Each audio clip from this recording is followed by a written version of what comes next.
کوئٹہ میں ویڈیوز بنا کر لڑکیوں کو بلیک میل اور غلط کاموں کے لیے استعمال کرنے والے گروہ پولیس کے شکنجے میں 2 ملزمان کو حراست میں لے لیا۔ ڈی آئی جی کی نیوز کانفرنس کہا تیسرے اہم ملزم کی گرفتاری کے لیے چھاپے مارے جا رہے ہیں۔ ملزمان سے موبائل، لیپ ٹاپ اور دیگر الیکٹرانکس آلات برآمد کی ہیں۔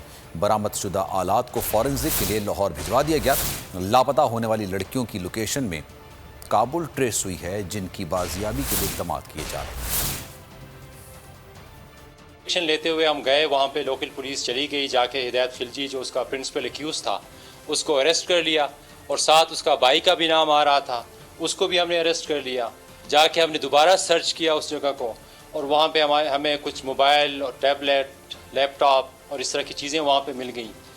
ان کو ہم نے پراپر طریقے سے سیل کر کے جو پنجاب فورنزک سائنس لیبارٹری ہے لاہور میں، ان کو ہم نے بھیج دیا تاکہ وہ ان کا ٹیکنیکل انالیسس کر کے جو بھی چیزیں اس سے ریکور ہو جائیں۔ ٹیکنیکل سائٹ پہ بھی ہم کام کر رہے ہیں، ان کی لوکیشن جو لاسٹ ٹائم ہم نے چیک کیا کل شام تک ان بچیوں کی لوکیشن کابل میں آ رہی تھی، تو اس لیے ہم کوشش کر رہے ہیں اس کو انٹرنیشنل لیول پہ بھی انشاءاللہ تعالیٰ پوری ایفرٹ کریں گے ان کو ریکور کرنا۔ ایک اسٹرانگ کیس بلٹ اپ کریں گے، اور جو کہ الٹیمیٹلی کورٹ میں جب جائے گی تو کنوکشن اس کی کروا کے رہیں گے، اور اس کو ہم لوگ ایک عبرت کا نشان بنائیں گے تاکہ کسی اور کو ہمت نہ ہو۔ سبسکرائب کریں اور بیل دبائیں تاکہ کوئی خبر رہ نہ جائے۔